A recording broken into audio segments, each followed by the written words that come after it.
आजादी की वो रात भारत के इतिहास पर एक ऐसा कलंक छोड़कर गई जिसने उस खुशी के दिन को भी मातम में बदल दिया। जी हां दोस्तों, आपने सही समझा, हम भारत के बंटवारे की बात कर रहे हैं। लेकिन एक सबसे बड़ा राज जो किताबों में दफन है कि कैसे भारत को बांटने के लिए जिन्ना और अंग्रेजी हुकूमत ने गेम प्लान किया, वो अभी बाकी है। भारत जो आजादी से पहले तक सिंधु से लेकर बंगाल तक फैला था, उसके एक ही रात में दो टुकड़े कर दिए गए। लाखों करोड़ों लोग उन जगहों को छोड़कर जाने के लिए मजबूर हो गए जिन्हें वो अपना घर कहा करते थे। ये रात इसलिए भी इतनी भयानक थी क्योंकि इसी रात के बाद से करोड़ों लोगों की जिंदगियों पर सवाल उठने लगे। वो ये सोचने लगे कि आखिर उनका अपना कौन है। इस बंटवारे ने न केवल लोगों को बेघर किया बल्कि इस दौरान लाखों लोगों को अपनी जानें भी गंवानी पड़ी। लेकिन इतिहास के बारे में एक बात यह भी कही जाती है कि यह हमें पुरानी घटनाओं के बारे में जानकारी देकर बहुत कुछ सिखा देता है। आसान शब्दों में कहें तो इतिहास हमें आगे होने वाली किसी भी घटना को रोकने के लिए तैयार करता है। बंटवारा एक ऐसा शब्द है जो हमें एक कड़वी सीख देता है, इसलिए हमारे लिए ये बहुत जरूरी हो जाता है कि हम बंटवारे के पीछे की वजहों को समझें। भारत में हुए इस बंटवारे से जुड़े कई सवाल आज भी हमारे मन में उठते हैं, जैसे क्या भारत जैसे इतने बड़े देश का बंटवारा एक ही दिन में कर दिया गया था? भारत और पाकिस्तान के नेताओं का इस बंटवारे में क्या योगदान रहा? और सबसे बड़ा सवाल, क्या इस बंटवारे को टाला जा सकता था? ये सभी सवाल ऐसे हैं जिनका जवाब आपको शायद ही पता होगा या किसी ने शायद ही आपको दिया होगा। तो दोस्तों, इसीलिए कराया है एक ऐसी ऐतिहासिक घटना की कहानी जो आपको भारत के बंटवारे के बारे में पूरी जानकारी देगी। इसकी चर्चा में आप ये महसूस कर पाएंगे कि आखिर उस वक्त लोग किन हालात से गुजर रहे थे और क्यों उन्हें अपने घरों को छोड़कर सैकड़ों किलोमीटर दूर एक अनजान जगह पर नई जिंदगी शुरू करने के लिए जाना पड़ा। इतना ही नहीं, भारत के बंटवारे की ये कहानी आपको इतिहास की कई जरूरी घटनाओं में झांकने का मौका भी देगी।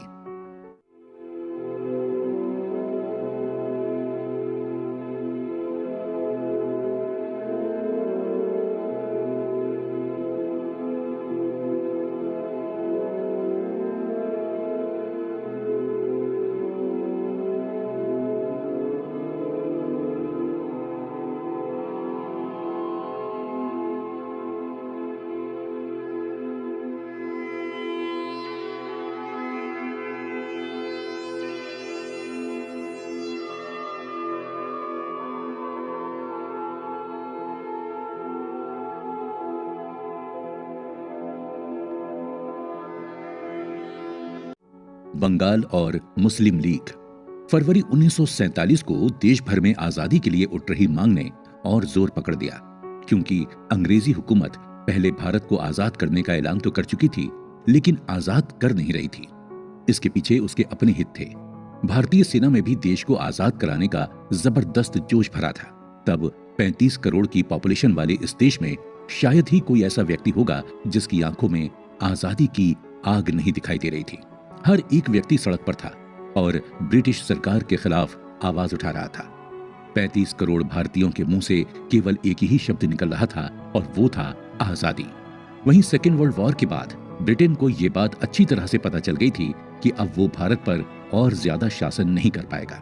ब्रिटेन, अमेरिका और रूस की सहायता से सेकेंड वर्ल्ड वॉर में किसी तरह जीत गया था, लेकिन इस युद्ध में उसने भी बहुत तबाही झेली थी।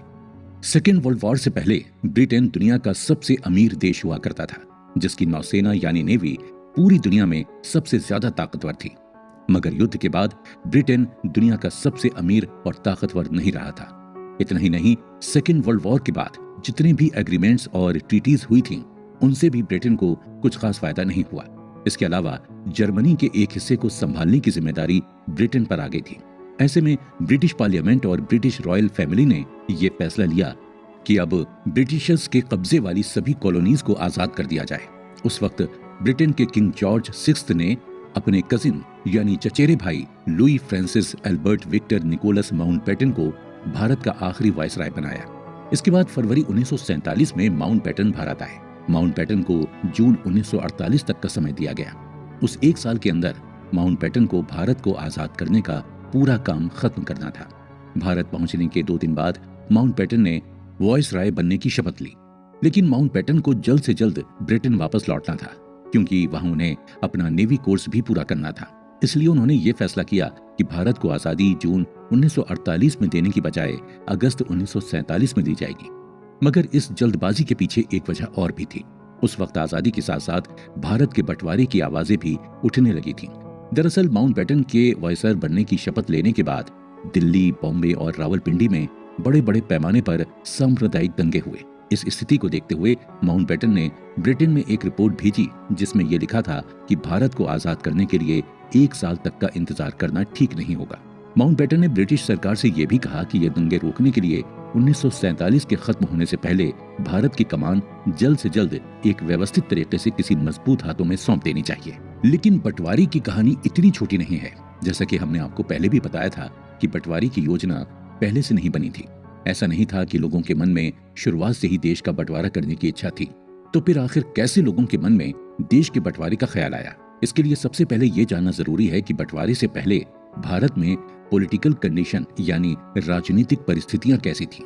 आज शायद बहुत कम लोग ऐसे होंगे जो ये जानते होंगे कि भारत और पाकिस्तान के बंटवारे से पहले एक बंटवारा ऐसा भी हुआ था जो ब्रिटिश सरकार ने भारत को तोड़ने के लिए किया था। वो और कोई नहीं बल्कि बंगाल का बंटवारा था। उस वक्त ब्रिटिश सरकार के इस कदम के खिलाफ पूरे भारत में जमकर विरोध हुआ था। दरअसल 1905 के वायसराय लॉर्ड कर्जन को भारत में हिंदू और मुस्लिम लोगों की यूनिटी यानी एकता से काफी परेशानी हो रही थी। वहीं 1857 की क्रांति में भी हिंदू और मुस्लिम क्रांतिकारियों ने साथ मिलकर अंग्रेजों को कड़ी टक्कर दी थी। लॉर्ड कर्जन को यही डर था कि अगर एक बार फिर से ये दोनों धर्मों के लोग एक साथ मिलकर लड़ने लगे तो ब्रिटिश सरकार के लिए भारत की आजादी को ज्यादा दिनों तक रोकना संभव नहीं होगा।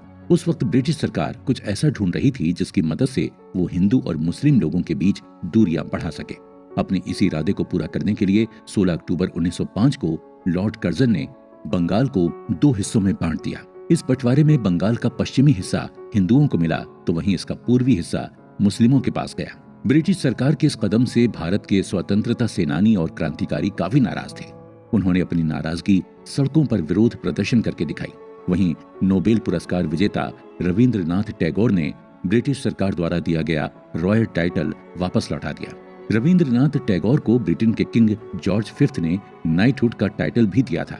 नाइटहुड एक ऐसा टाइटल है जो ब्रिटिश सरकार उन पुरुषों को देती है जिन्होंने ब्रिटिश सरकार के लिए कोई असाधारण काम किया हो। इसके अलावा रविंद्रनाथ टैगोर बंगाल का बंटवारा होते देख इतना भावुक हुए कि उन्होंने इस पर एक गीत लिखा जिसका नाम है आमार सोनार बांग्ला। आज ये गाना बांग्लादेश का राष्ट्रगान भी है।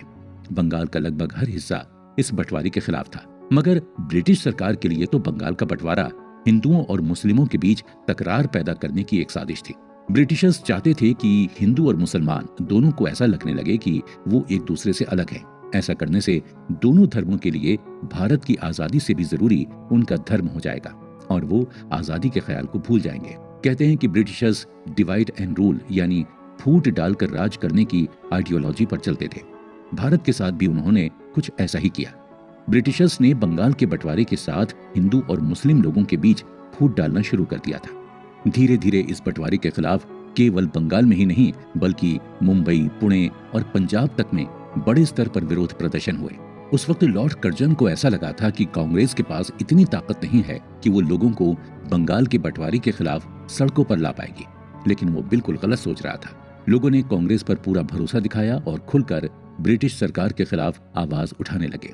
इस वक्त लोगों के अंदर बहुत गुस्सा था, जिसकी वजह से केवल 6 साल के अंदर यानी 1911 में लॉर्ड कर्जन ने बंगाल का बंटवारा करने का फैसला वापस ले लिया। इससे बंगाल को बांटने का अंग्रेजों का इरादा तो नाकाम हो गया, लेकिन यही वो घटना थी जिसने हिंदू और मुसलमानों के बीच नफरत की शुरुआत की थी।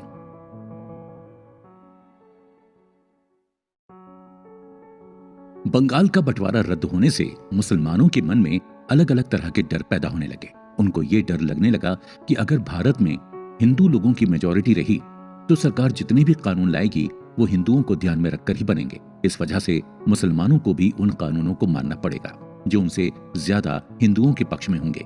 इसी डर के चलते मुसलमानों के ताकतवर लीडर्स ने 1906 में नए वाइसरॉय बने लॉर्ड मिंटो से मुसलमानों के लिए एक अलग इलेक्टोरेट की मांग की। इसके साथ ही उन्होंने मुसलमानों की पॉपुलेशन के आधार पर उन्हें बराबर अधिकार देने की भी मांग की। अब पहले जरा आप ये जान लीजिए कि इलेक्टोरेट क्या होता है और बंगाल के मुसलमान इसकी मांग क्यों कर रहे थे। जब एक ही चुनावी क्षेत्र से दो अलग अलग कम्युनिटी के संबंध रखने वाले लोग चुनाव लड़ने के लिए खड़े होते हैं तो उसे इलेक्टोरेट कहा जाता है। इसे ऐसे समझिए कि मान लीजिए अगर उस वक्त मुसलमानों को एक अलग इलेक्टोरेट दे दिया गया होता तो ऐसी स्थिति में एक ही चुनाव क्षेत्र से दो कैंडिडेट्स चुनाव लड़ने के लिए खड़े होते। तब उन दोनों कैंडिडेट्स में से एक कैंडिडेट ऐसा होता जिसको सब लोग वोट दे सकते थे, वहीं दूसरा कैंडिडेट ऐसा होता जिसको केवल मुसलमान ही वोट देते। बंगाल के मुस्लिम एक अलग इलेक्टोरेट बनाने की मांग इसलिए कर रहे थे ताकि देश में मेजॉरिटी लोगों का प्रभाव न रहे और जो माइनॉरिटी पॉपुलेशन थी उन्हें भी कानूनी कार्यवाही में हिस्सा लेने का मौका मिले। इसीलिए बंगाल के मुसलमानों ने अपने लिए एक अलग इलेक्टोरेट बनाने की मांग की और धीरे धीरे इन्हीं लोगों ने मिलकर एक पार्टी बनाई जिसका नाम था ऑल इंडिया मुस्लिम लीग। दिसंबर 1906 में all India Muslim league party Dhaka में बनाई गई और इस पार्टी के बनने के साथ ही भारत को बांटने की तैयारियां भी शुरू हो गईं। अब आपके मन में यह सवाल उठ रहा होगा कि आखिर उस वक्त के मुसलमानों ने all India Muslim league party क्यों बनाई? क्या केवल बंगाल का बंटवारा ही एकमात्र ऐसी घटना थी जिसने उन्हें बढ़ावा दिया या फिर इसके पीछे कोई और भी कारण था?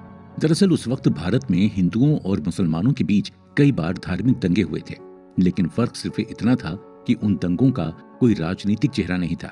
अगर कोई दंगा होता भी था तो वो कुछ ग्रुप्स के बीच होकर खत्म हो जाता था। आसान शब्दों में कहें तो ये दंगे बहुत छोटे पैमाने पर होते थे, जिनकी वजह से इसकी खबर कांग्रेस तक नहीं पहुंच पाती थी। इसलिए कांग्रेस पार्टी भी इस बात पर ज्यादा ध्यान नहीं देती थी कि देश में हिंदुओं और मुसलमानों के बीच कैसे संबंध है। लेकिन धीरे धीरे मुसलमानों को ये लगने लगा कि कांग्रेस पार्टी हिंदुओं की पार्टी है, जिसकी वजह से ये शायद मुसलमानों के अधिकारों की बात नहीं करेगी। इसी वजह से धीरे धीरे मुसलमान एक ग्रुप और एक अलग देश की मांग करने लगे, जो उन्हें बंगाल के बंटवारे के रूप में मिलता दिखाई दे रहा था। मगर ऑल इंडिया मुस्लिम लीग के बंगाल के बंटवारे के समर्थन में होने के बावजूद भी वो बंटवारे को रद्द होने से रोक नहीं पाई।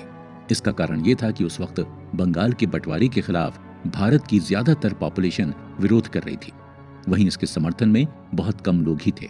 ऑल इंडिया मुस्लिम लीग ने मुसलमानों को पार्टी में ये कहकर शामिल किया कि कांग्रेस पार्टी कभी भी मुसलमानों के अधिकारों की बात नहीं करेगी। उन्होंने देश के अलग अलग हिस्सों में होने वाले धार्मिक दंगों का उदाहरण देकर मुसलमानों को अपनी पार्टी में आने के लिए कहा और यहीं से शुरुआत हुई भारत में धर्म की राजनीति की। मुस्लिम लीग पार्टी ने मुसलमानों को अपनी तरफ करने के लिए जो उदाहरण दिए थे उनमें आर्य समाज का उदाहरण भी शामिल था। उस वक्त आर्य समाज ने काउ प्रोटेक्शन मूवमेंट यानी कि गायों की रक्षा के लिए एक मूवमेंट की शुरुआत की थी। इस मूवमेंट की शुरुआत गायों की हत्या पर रोक लगाने के लिए की गई थी। साथ ही साथ आर्य समाज ने मुसलमानों के लिए रिकन्वर्जन यानी धर्म परिवर्तन इवेंट भी रखा था। इस इवेंट में मुसलमानों को हिंदू बनाया जा रहा था। इसके अलावा कांग्रेस के अंदर बाल गंगाधर तिलक और लाला लाजपत राय जैसे नेताओं का स्थान काफी ऊपर पहुंच चुका था और कांग्रेस का चिन्ह यानी सिंबल भी काली माता से जुड़ा हुआ करता था। इसके साथ ही उस वक्त का सबसे पॉपुलर नारा वंदे मातरम भी मुसलमानों को पसंद नहीं था, क्योंकि इस नारे को उस वक्त की फेमस किताब आनंद मठ से लिया गया था और आनंद मठ में यह बताया गया था कि कैसे हिंदू मुसलमानों के खिलाफ लड़ाई लड़ते हैं। इन्हीं सब चीजों को देखते हुए ढाका के नवाब ख्वाजा सलीमुल्लाह ने अपने शाहबाद की हवेली में मुस्लिम लीग की पहली मीटिंग रखी और उस मीटिंग में इस बात पर जोर दिया गया कि कैसे एक मुस्लिम मेजॉरिटी वाला देश मुसलमानों को पॉलिटिकल पावर देने में फायदा पहुंचाएगा। इसी मीटिंग के साथ भारत को दो टुकड़ों में बांटने की योजना बनी। ढाका के नवाब को उस वक्त शायद ही ये पता होगा कि जिस ढाका की हवेली में बैठकर वो एक अलग देश बनाने की बातें कर रहे थे, वही हवेली आगे चलकर एक नए देश का हिस्सा बन जाएगी, जिसे बांग्लादेश कहा जाएगा। उस वक्त ढाका के नवाब को भी शायद इस बात का अंदाजा नहीं था कि बंगाल के लोगों के लिए धर्म से कई गुना ज्यादा उनका कल्चर और उनकी भाषा जरूरी है। अब आप ये जरूर सोच रहे होंगे कि जब बंगाल में मुस्लिम लीग बनाई जा रही थी तो बाकी जगहों पर क्या चल रहा था, कांग्रेस के मुसलमानों के इन मुद्दों को लेकर क्या विचार थे। तो दोस्तों, हमारे अगले एपिसोड में हम आपको इन्हीं सब सवालों के जवाब देंगे। बंगाल विभाजन के बाद भारत को तोड़ने की कोशिश में ब्रिटिशर्स बंगाल के बंटवारे को जारी रखने में सफल नहीं हो पाए थे। उनके समर्थन में मुस्लिम लीग के लोग जरूर खड़े थे, लेकिन भारत की आधी से ज्यादा पॉपुलेशन इस बंटवारे के खिलाफ थी। इसीलिए मजबूर होकर 1911 में बंगाल के दो हिस्से करने के फैसले को ब्रिटिश सरकार को वापस लेना पड़ा। मगर बंगाल के बंटवारे के बाद भारत को आजादी की एक नई दिशा मिली। लोग भी बंटवारे के दर्द को समझने लगे थे। उन्हें ये समझ आने लगा था कि कैसे ब्रिटिश सरकार उनके बीच फूट डालो और राज करो की राजनीति खेलकर भारत को बर्बाद कर रही है। वहीं मुस्लिम लीग बनने के बाद मुसलमानों को एक अलग कम्युनिटी की तरह पेश किया जाने लगा। उनके अधिकारों की मांग बाकी लोगों से अलग की जाने लगी। मुस्लिम लीग ज्यादातर कांग्रेस के खिलाफ बात किया करती थी, मगर 1911 के बाद ब्रिटिश अंपायर को एक बहुत बड़ा झटका लगने वाला था। वो झटका और कोई नहीं बल्कि फर्स्ट वर्ल्ड वॉर था। 28 जुलाई 1914 को फर्स्ट वर्ल्ड वॉर की शुरुआत हुई, जिसमें जर्मनी, ऑस्ट्रिया, ऑटोमन अंपायर और बुल्गारिया एक साथ मिलकर ग्रेट ब्रिटेन, फ्रांस, रूस और बाकी के यूरोपियन देशों के खिलाफ लड़ रहे थे। उस वक्त भारत ब्रिटेन के कब्जे में था, इसीलिए पूरा भारत ब्रिटेन की ही कॉलोनी में आता था। इसी वजह से भारतीय सैनिकों ने फर्स्ट वर्ल्ड वॉर में ब्रिटेन की तरफ से लड़ाई लड़ी। बताया जाता है कि लगभग 10 लाख से भी ज्यादा भारतीय सैनिकों ने ब्रिटेन की तरफ से युद्ध में हिस्सा लिया। वहीं हजारों भारतीय सैनिकों ने इस युद्ध में अपनी जानें भी गंवाई। हालांकि भारत को फर्स्ट वर्ल्ड वॉर में लड़ने से एक फायदा ये भी हुआ था, जो ये था कि युद्ध में भारतीय सैनिकों ने काफी जबरदस्त प्रदर्शन किया था। इस वजह से भारतीय सैनिकों और लोगों को ये भरोसा होने लगा था कि वो भी अपने देश को संभाल सकते हैं और जरूरत पड़ने पर इसके लिए अपनी जान भी दे सकते हैं। ऐसा कहना गलत नहीं होगा कि इस फर्स्ट वर्ल्ड वॉर ने भारत में नेशनलिज्म यानी राष्ट्रवाद की भावना को काफी हद तक जगा दिया था। 1857 की क्रांति के असफल होने के पीछे एक बड़ा कारण यही था कि लोगों के मन में राष्ट्रवाद की भावना बहुत कम थी। आज आपको नेशनलिज्म काफी आम शब्द लगता होगा, लेकिन उस वक्त लोग इस शब्द के बारे में सोचते भी नहीं थे। उस वक्त लोग इस बात से भी बिल्कुल अनजान थे कि आखिर एक देश को कैसे चलाया जाता है। वो ये भी नहीं जानते थे कि डेमोक्रेसी क्या होती है और ये काम कैसे करती है। यही वजह थी कि 1857 की क्रांति के दौरान क्रांतिकारियों ने खुद सत्ता संभालने के बजाय बहादुर शाह जफर को राजा बना दिया था। इससे ये पता चलता है कि कैसे क्रांतिकारियों का मकसद केवल इतना ही था कि उनके ऊपर अंग्रेजों का राज नहीं होना चाहिए। उन्हें डेमोक्रेसी से कुछ खास मतलब नहीं था। ऐसा इसलिए था क्योंकि एक देश क्या होता है इसके बारे में उस वक्त के लोगों को जानकारी ही नहीं थी। लोग केवल अपने अपने राज्यों के बारे में जानते थे, मगर उससे बाहर की दुनिया के बारे में उन्हें ज्यादा जानकारी नहीं थी। लेकिन फर्स्ट वर्ल्ड वॉर ने इस बात को लोगों के दिमाग तक पहुंचा दिया कि कैसे अपने देश से लोग कितना प्यार करते हैं। जब लोगों ने देखा कि कैसे फर्स्ट वर्ल्ड वॉर में जर्मनी, ऑटोमन अंपायर और ब्रिटेन जैसे देश अपनी पहचान बनाने के लिए इस युद्ध में लड़ रहे थे, तब भारत में भी नेशनलिज्म को काफी बढ़ावा मिला। भारतीय सैनिकों के दिलों में अपने देश के लिए प्यार बढ़ने लगा। यही वजह थी कि सेकेंड वर्ल्ड वॉर के दौरान कई सारे भारतीय सैनिकों ने ब्रिटिशर्स के खिलाफ आवाज उठानी शुरू कर दी थी। फर्स्ट वर्ल्ड वॉर का दूसरा फायदा यह था कि अब भारत को दुनिया भर में पहचान मिलने लगी थी। इससे पहले तक अंग्रेजों ने भारत को एक ऐसा देश बताया था जो अपने आप को संभालने के काबिल नहीं था। ब्रिटिश सरकार का कहना था कि भारत पर ब्रिटिशर्स को राज करना ही चाहिए, वरना यह देश खुद को संभाल नहीं पाएगा। लेकिन जब फर्स्ट वर्ल्ड वॉर में दुनिया ने भारतीय सैनिकों की हिम्मत और ताकत को देखा, तो उन्हें इस बात पर यकीन हो गया कि भारतीय सैनिक अपने देश को अकेले भी संभाल सकते थे। वहीं इस युद्ध के बाद पूरी दुनिया भारत को एक नए नाम से जानने लगी, जो था ब्रिटिश इंडिया। अब तक भारत को सिर्फ एक गुलाम देश की तरह देखा जाता था, लेकिन अब गुलामी का ये दाग धीरे धीरे हटने लगा था। अब भारत को एक ऐसा देश माना जाने लगा था जिसमें ब्रिटेन की सरकार थी। इसके बाद अपने नए नाम ब्रिटिश इंडिया के साथ भारत को पहली बार 1920 के समर ओलंपिक्स में हिस्सा लेने का भी मौका मिला था। इसके साथ ही जब फर्स्ट वर्ल्ड वॉर के बाद भविष्य में किसी भी युद्ध को रोकने के लिए लीग ऑफ नेशंस बनाई गई, तो ब्रिटिश इंडिया भी उसका हिस्सा बनी थी। मगर अब यहाँ मुस्लिम लीग और भारत के मुसलमानों के लिए एक बड़ा मुद्दा सामने आ गया था। दरअसल फर्स्ट वर्ल्ड वॉर में ब्रिटेन, रूस और यूरोप साथ मिलकर ऑटोमन अंपायर और जर्मनी जैसे देशों से लड़ रहे थे। यहाँ परेशानी की बात यह थी कि मक्का और मदीना, जो मुसलमानों के लिए सबसे जरूरी धर्म स्थल हैं, वो दोनों ही ऑटोमन अंपायर के अंदर आते थे और उनकी सुरक्षा की जिम्मेदारी ऑटोमन के सुल्तान के पास थी। अब क्योंकि ब्रिटिशर्स और ऑटोमन अंपायर एक दूसरे के खिलाफ युद्ध लड़ रहे थे, तो इस बात की बहुत संभावना थी कि ब्रिटिशर्स शायद मक्का और मदीना पर भी हमला करते। इस वजह से भारत के मुसलमानों का ब्रिटिशर्स पर भरोसा काफी कम होने लगा था। 1911 में बंगाल के बंटवारे को खत्म करने के बाद मुसलमानों को ये लगने लगा था कि ब्रिटिशर्स उनके खिलाफ काम करने लगे थे। वहीं इससे पहले तक मुस्लिम लीग को ये लग रहा था कि वो ब्रिटिशर्स को मुसलमानों को फायदा पहुंचाने वाले फैसले लेने के लिए मना लेंगे, लेकिन कई कोशिशों के बाद भी ऐसा हो नहीं पा रहा था। अंत में मुस्लिम लीग के पास केवल एक ही रास्ता बचा था, और वो रास्ता ये था कि वो कांग्रेस से हाथ मिलाकर ब्रिटिशर्स के खिलाफ लड़ाई में उनका साथ दे। यहीं से निकल कर आया 1916 का लखनऊ पैक्ट। दिसंबर 1916 वो समय था जब मुस्लिम लीग को यह समझ में आया कि ब्रिटिशर्स मुसलमानों का कोई विशेष फायदा नहीं कर सकते और कांग्रेस के साथ हाथ मिलाने में ही मुस्लिम लीग का फायदा है। इसी सोच के साथ दिसंबर 1916 में इंडियन नेशनल कांग्रेस और all India Muslim league party का एक ज्वाइंट सेशन लखनऊ में रखा गया था। यहाँ इन दोनों पार्टियों के बीच एक समझौता हुआ जिसमें इन दोनों पार्टियों ने इस बात पर सहमति जताई कि वो अपने अपने क्षेत्र की माइनॉरिटीज को इलेक्शन में रिप्रेजेंटेशन देंगे और बदले में मुस्लिम लीग भारत की आजादी की लड़ाई में कांग्रेस का साथ देगी। ये पहली बार था जब मुस्लिम लीग और कांग्रेस दोनों एक ही वजह के लिए लड़ने वाले थे। कांग्रेस की ओर से बाल गंगाधर तिलक थे तो वहीं दूसरी ओर मुस्लिम लीग की ओर से मोहम्मद अली जिन्ना लखनऊ पैक्ट का हिस्सा थे। हालांकि जिन्ना उस वक्त कांग्रेस के नेता भी थे और उन्होंने शुरुआत में ये कोशिश भी की थी कि कांग्रेस और मुस्लिम लीग दोनों साथ मिलकर भारत की आजादी के लिए लड़ाई लड़ें। जिन्ना की ये कोशिश पहली बार लखनऊ पैक्ट के चलते संभव हो रही थी।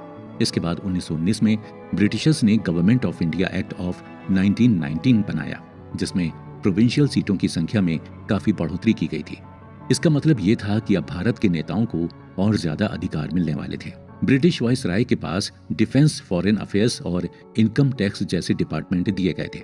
वहीं पब्लिक हेल्थ एजुकेशन के डिपार्टमेंट अब प्रोविंसेस को सौंप दिए गए थे। वहीं लोकल चुनावों में लखनऊ पैक्ट के अनुसार मुसलमानों को अलग इलेक्टोरेट दिया गया था जिससे उनकी रिप्रेजेंटेशन पार्लियामेंट में बढ़ाई जा सके।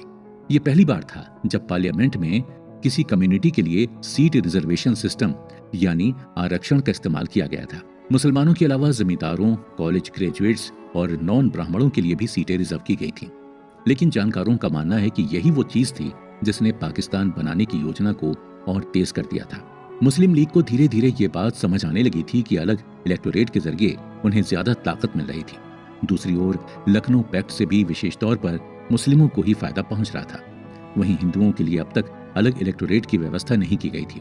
ऐसे में भारत में जब बंटवारे की राजनीति तेजी से चल रही थी और मुस्लिम लीग मुसलमानों को अधिकार दिलाने में व्यस्त थी, उस वक्त एक ऐसा व्यक्ति सामने आया जिसने न केवल भारत के इतिहास को एक नई पहचान दी बल्कि दुनिया को भी ये दिखाया कि शांति और अहिंसा कितना बड़ा हथियार हो सकता है। और उस महान व्यक्ति का नाम था महात्मा गांधी। दोस्तों, महात्मा गांधी के बारे में और जानने के लिए चलिए चलते हैं अपने अगले एपिसोड की ओर।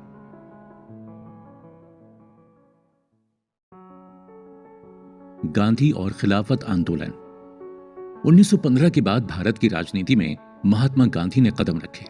दरअसल 1915 में महात्मा गांधी साउथ अफ्रीका में एक बहुत बड़ी क्रांति लेकर आए थे। उन्होंने ब्लैक लोगों को व्हाइट लोगों के बराबर अधिकार देने की लड़ाई लड़ी थी।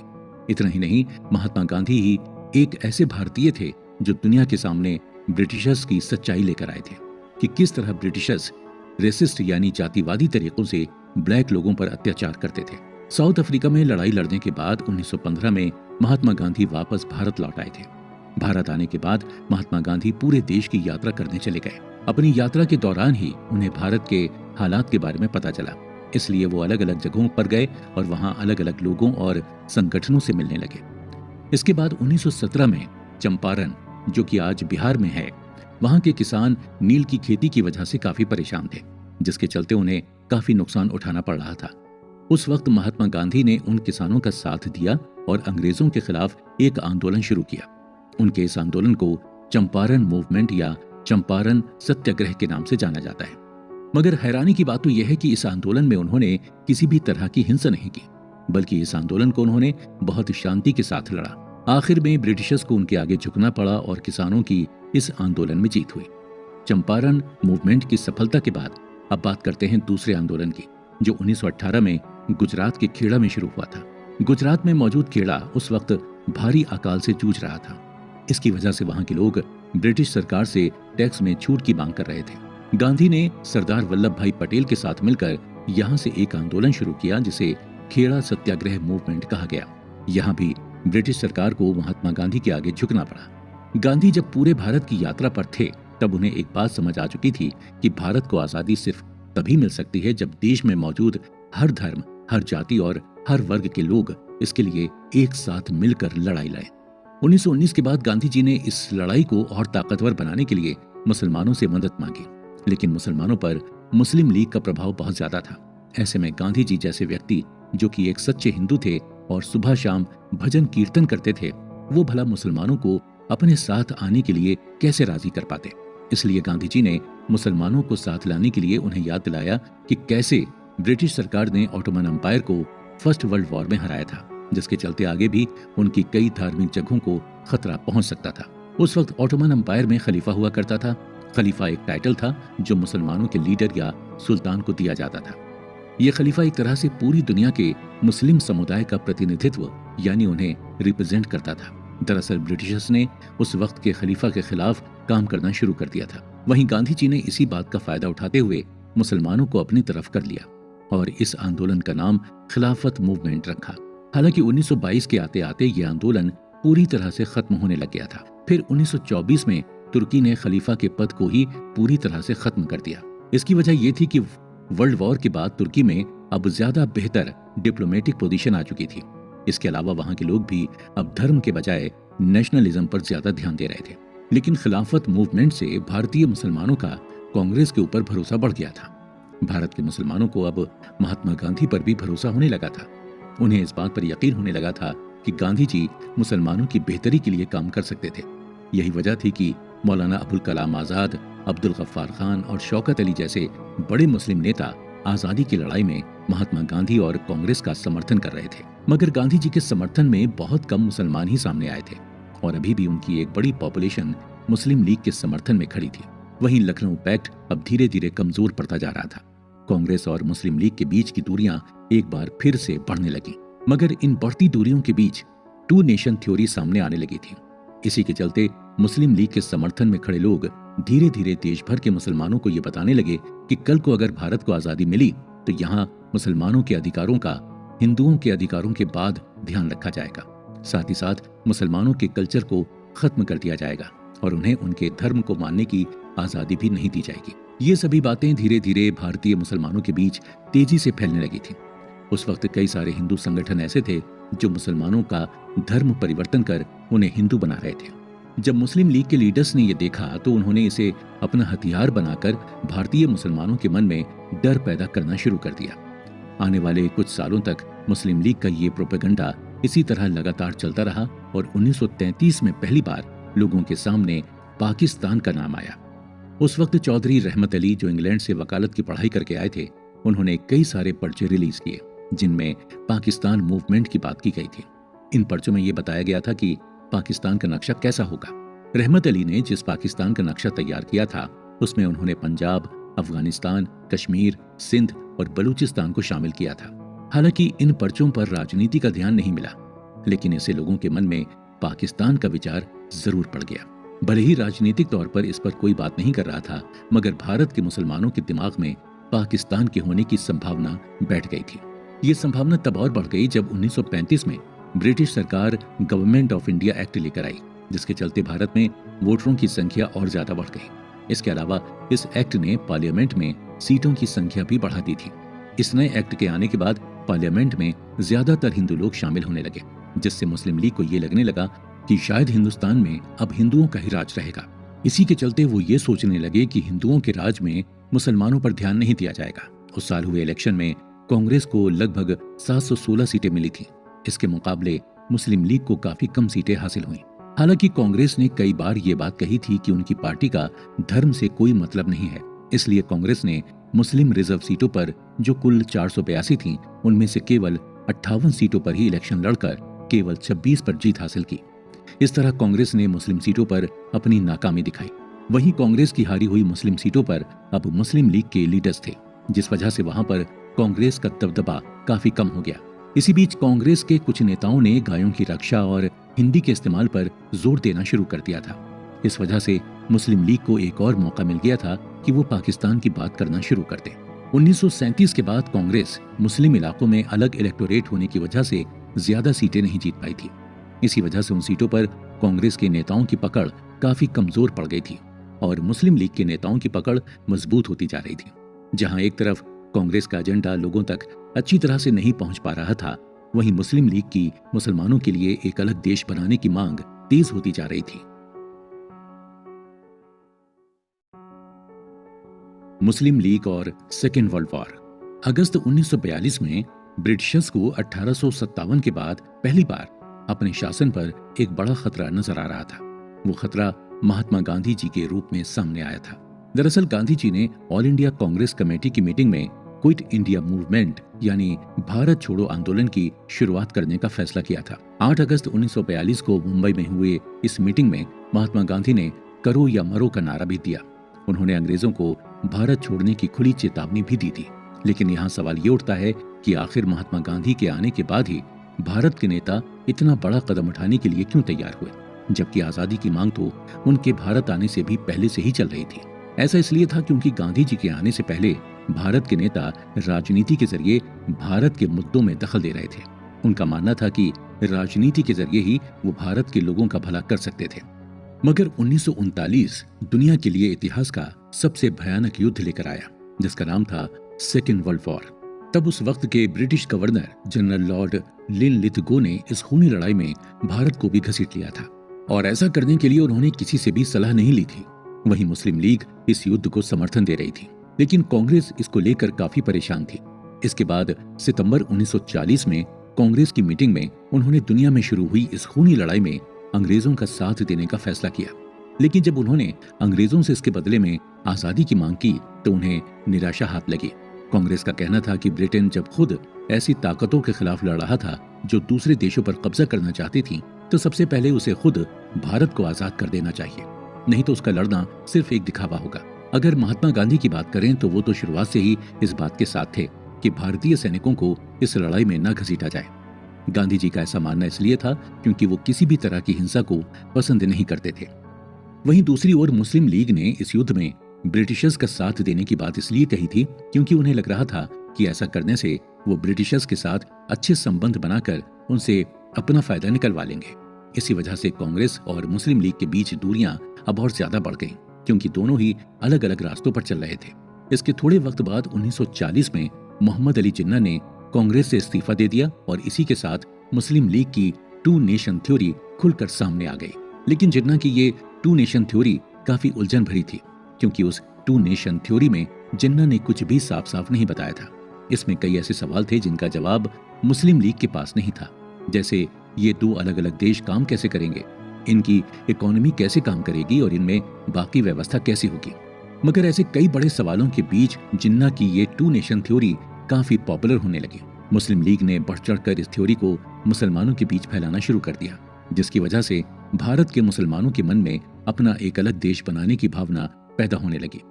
इसका एक बड़ा कारण यह भी था कि मोहम्मद अली जिन्ना मुसलमानों के एकमात्र बड़े नेता थे जिनका मुस्लिम कम्युनिटी पर प्रभाव काफी ज्यादा था।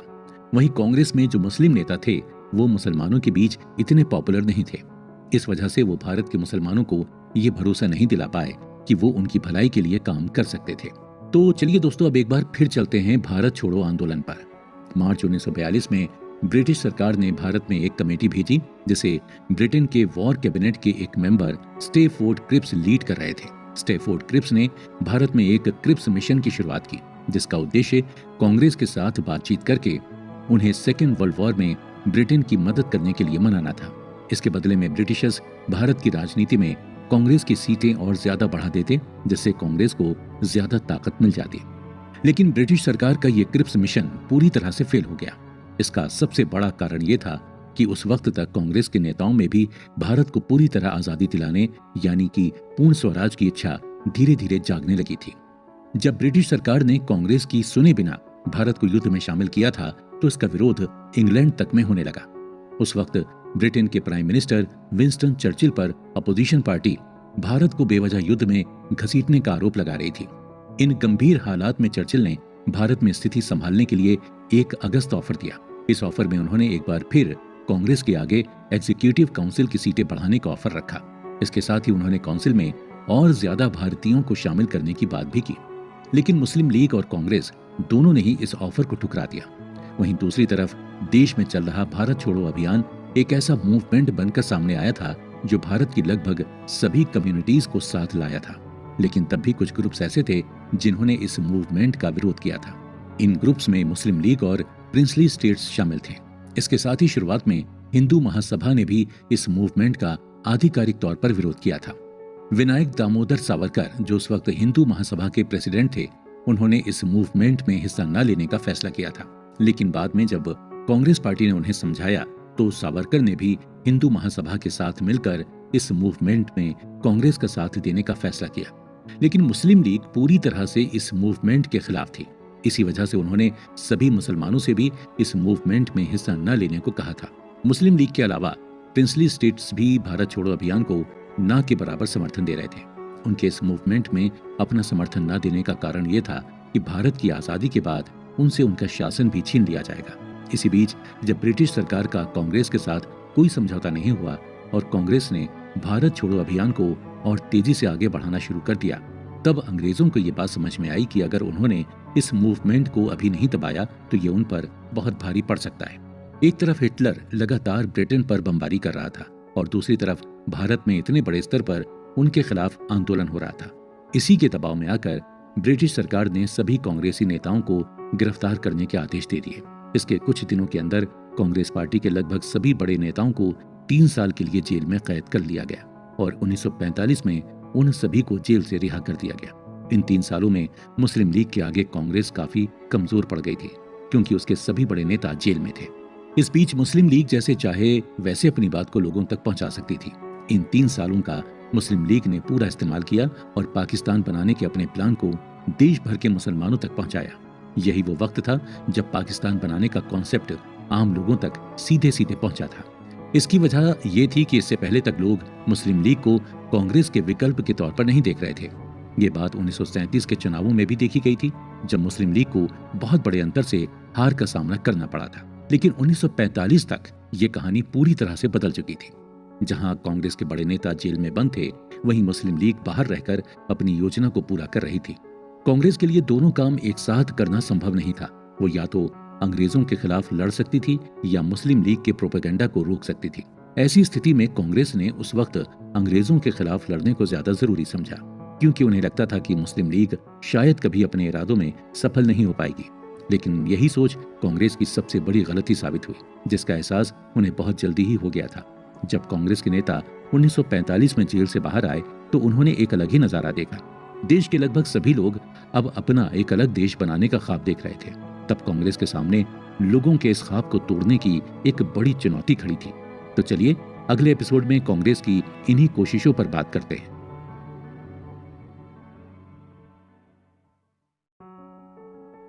कांग्रेस वर्सेस मुस्लिम लीग। 1940 के बाद देश भर में आजादी पाने की कोशिश और तेज हो गई थी, लेकिन वहीं मुस्लिम लीग का लक्ष्य अब आजादी से एकदम अलग हो चुका था। एक तरफ जहां कांग्रेस के नेता अपना पूरा जोर केवल इसी बात पर लगा रहे थे कि भारत को अंग्रेजों की गुलामी से आजादी दिलाई जाए, वहीं दूसरी ओर मुस्लिम लीग भारत के मुसलमानों के बीच नफरत भरने में लगी थी। उस वक्त कांग्रेस के ज्यादातर नेता हिंदू थे। इसी बात का फायदा मुस्लिम लीग ने मुसलमानों के बीच हिंदुओं के लिए नफरत पैदा करने के लिए किया। भारत के मुसलमानों को यह कहा गया कि कांग्रेस उन्हें कोई अधिकार नहीं देगी, इसलिए जैसे जैसे देश की आजादी का वक्त करीब आता जा रहा था, वैसे वैसे बंटवारे की मांग भी बढ़ती जा रही थी। मुस्लिम लीग के प्रेसिडेंट मोहम्मद अली जिन्ना, जो पहले कांग्रेस के नेता थे, वो भी अब खुलकर एक अलग देश की मांग कर रहे थे। उनकी इस मांग को आधिकारिक रूप मार्च 1940 में मिला, जब लाहौर में मुस्लिम लीग का 3 दिन लंबा सेशन चला। उस दिन जिन्ना ने अपनी 2 घंटे की लंबी स्पीच में 2 नेशन थ्योरी की बात की। उन्होंने कहा कि हिंदू और मुसलमान एक साथ हिंदुस्तान में नहीं रह सकते। वहीं मुस्लिम लीग ने उसी दिन लाहौर रेजोल्यूशन पास किया, जिसे पाकिस्तान रेजोल्यूशन भी कहा जाता है। इस रेजोल्यूशन में जिन्ना ने यह मांग की कि भारत के जिन इलाकों में मुसलमानों की संख्या ज्यादा है, उन सबको मिलाकर एक सिंगल स्टेट का दर्जा दिया जाए।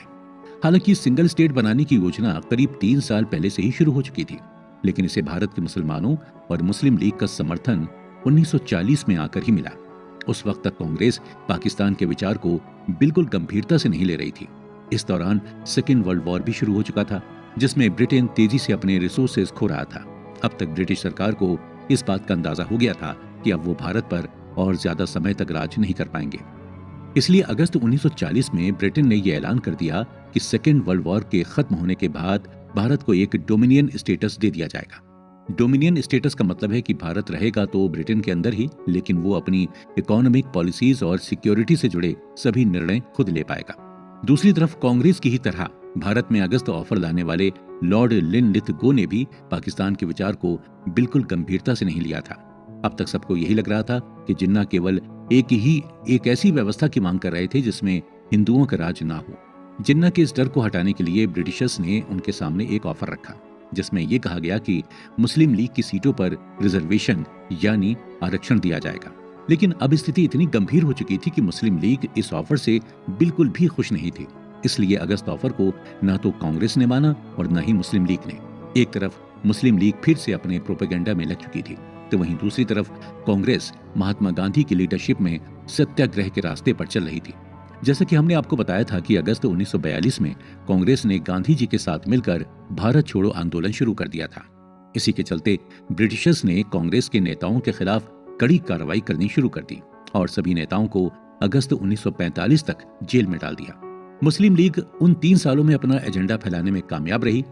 मुस्लिम लीग ने उस वक्त मुसलमानों के बीच कांग्रेस के खिलाफ जहर घोलने का काम किया। उस वक्त कांग्रेस के कई बड़े मुस्लिम नेता जैसे अबुल कलाम आजाद, ए.के. फजलुल हक, हयात खान इत्यादि सब जेल में थे और मुस्लिम लीग की इस योजना को रोकने में नाकाम थे। कांग्रेस के पास अब इंतजार करने के अलावा दूसरा कोई रास्ता नहीं बचा था। उधर धीरे धीरे ब्रिटिशर्स मुस्लिम लीग को मुस्लिम पक्ष की बात रखने वाली एकमात्र पार्टी समझने लगे थे। अगस्त 1945 में जब कांग्रेस के सभी नेताओं को जेल से रिहा कर दिया गया था, उसके बाद कांग्रेस को भी ये बात समझ में आ गई कि अब वो मुस्लिम लीग की मांग को ज्यादा दिनों तक टाल नहीं पाएंगे। सत्याग्रह की आग पूरे देश में फैल चुकी थी और ब्रिटिश सेना भी इस आग से बच नहीं पाई। जनवरी 1946 में भारतीय सैनिकों ने ब्रिटिशर्स के खिलाफ कई विरोध प्रदर्शन किए।